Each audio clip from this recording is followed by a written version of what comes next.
And just like that, cold air, which means this build is already an improvement over my previous one.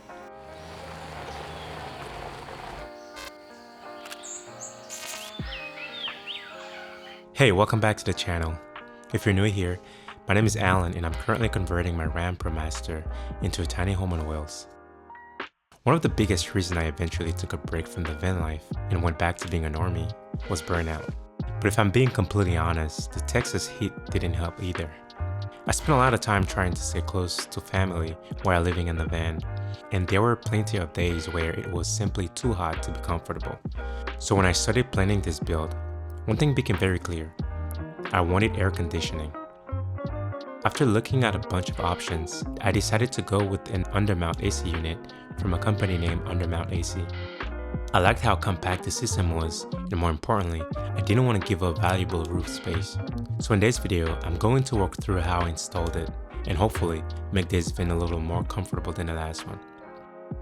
The first thing I did was make sure I had all the parts that came with the kit.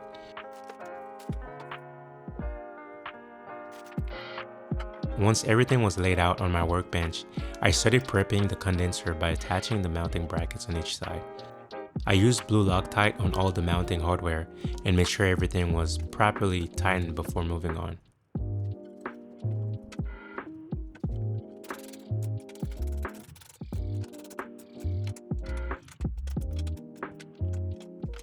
With that done, it was time to crawl underneath the van.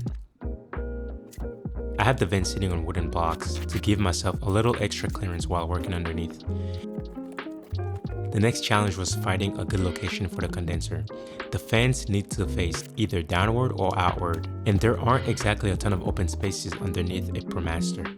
I spent a while moving things around and trying different locations. At one point, I thought I might need additional ankle brackets, but it turned out the supplied hardware was enough.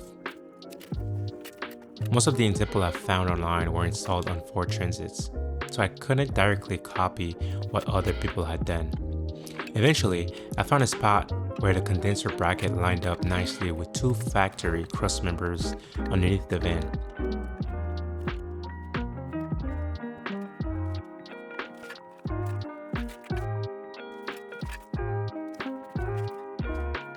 Once I was happy with the location, I marked all the mounting points and drilled the holes needed for the plus nuts. After drilling, I cleaned the holes, sprayed the exposed metal with Rust-Oleum to prevent rust, and then installed the plus nuts. Some of these locations were incredibly tight. The handles on my plus nut tools were actually too long to fit in certain spots, so I ended up modifying the tool just to make it work. I didn't film that part, but trust me, it wasn't exactly fun.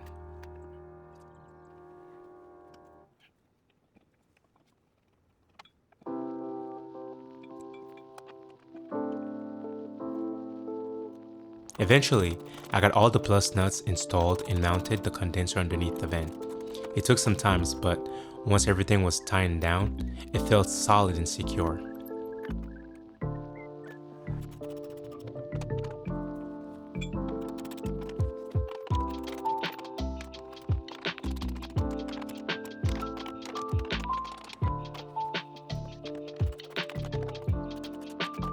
With the condenser mounted, I moved on to the compressor. Before installing it, I spent some time going through the instructions and making sure I understood the overall process. I've learned the hard way that it's usually better to know what's coming before you start drilling holes.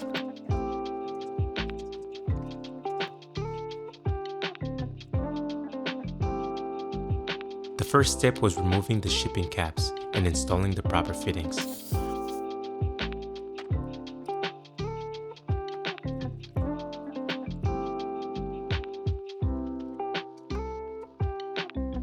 Once that was done, I found the location next to the condenser and started mounting the compressor.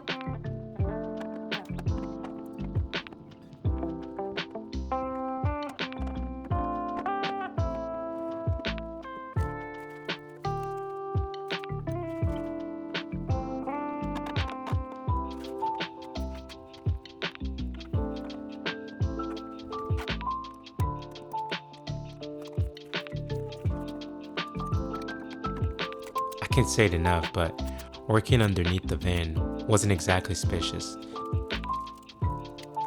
But after a fair amount of maneuvering, I eventually got everything mounted where I wanted it.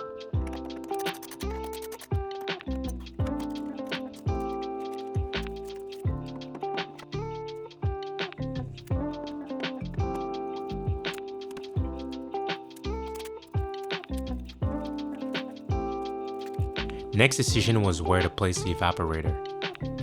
I wanted to mount it high near the ceiling, so before I could install it, I needed to build part of the driver's side's upper cabinet. That meant stopping all AC installed temporarily and jumping back into cabinetry.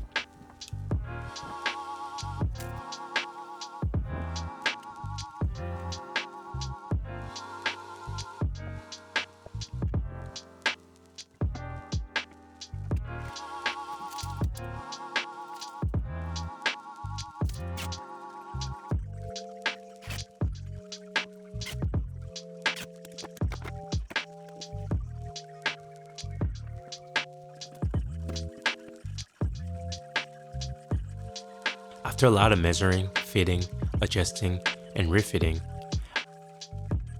I finally had enough of the cabinet structure in place to support the evaporator. Since this area would become difficult to access later, I also made sure it was insulated and painted before moving forward. A lot of this wasn't particularly difficult, it was just slow and detail work. Once the cabinet was ready, I moved on to refrigerant lines. The first thing was preparing the ends according to the instructions provided with the kit.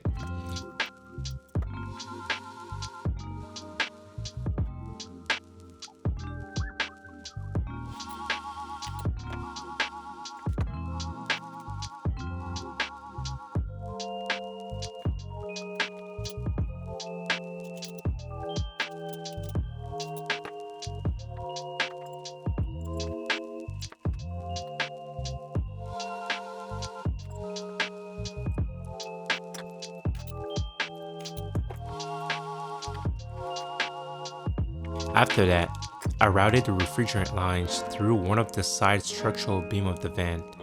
I also installed the condensate drain line, routing it through an existing opening so any collected water could drain outside.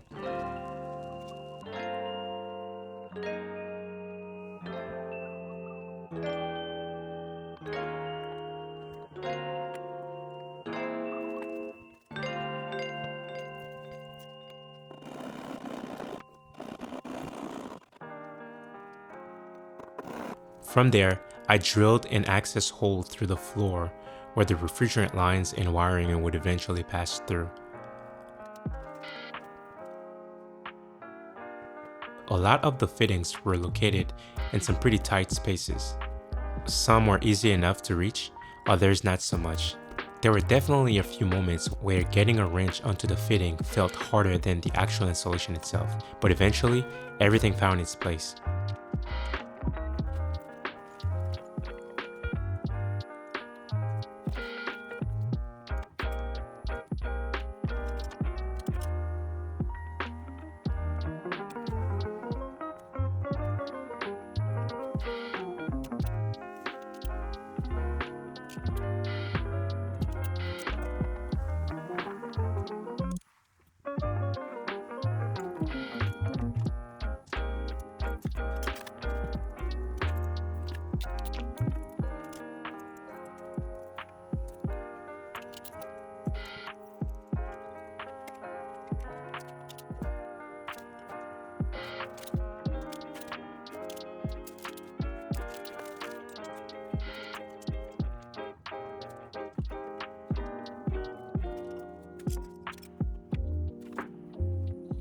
With the refrigerant line in place, it was time for wiring.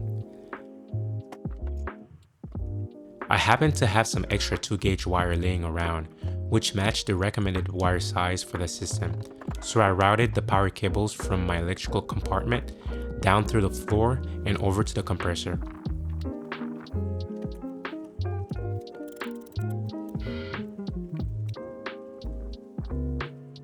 I also routed the thermostat wiring to the control panel area and connected everything according to the instructions.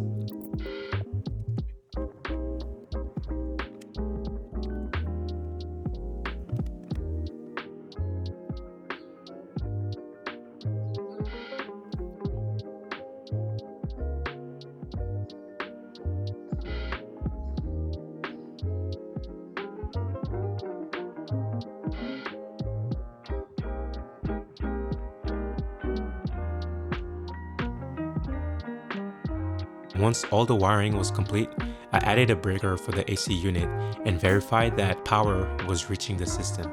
At that point, the entire installation was physically complete. Almost.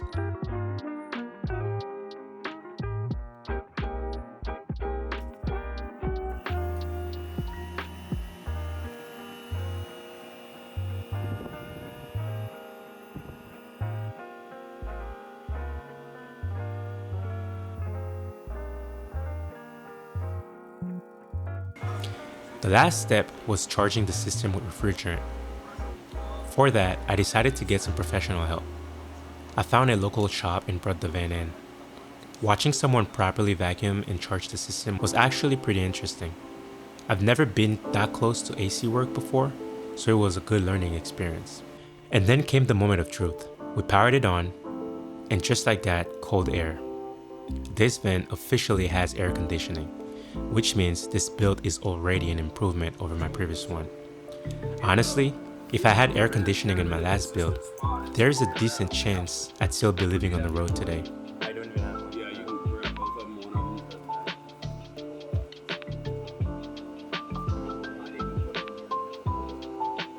One thing I realized while doing this install is that there aren't really many resources out there covering these undermount AC units. So I found a couple on YouTube. They are van builders and their videos helped me quite a bit, and I'm very grateful that they documented the process. So I'll put their channel down in the description. But hopefully this video can do the same for someone else. Maybe it'll help someone avoid a mistake I made, or maybe it'll just give somebody a better idea of what's involved before they start cutting holes in their vans. Either way, I hope it helps. Anyway, that's it for this one. If you enjoyed this video, consider giving it a like and subscribing to the channel so you don't miss out on the next update. As always, thank you for watching, and I'll catch you on the next one.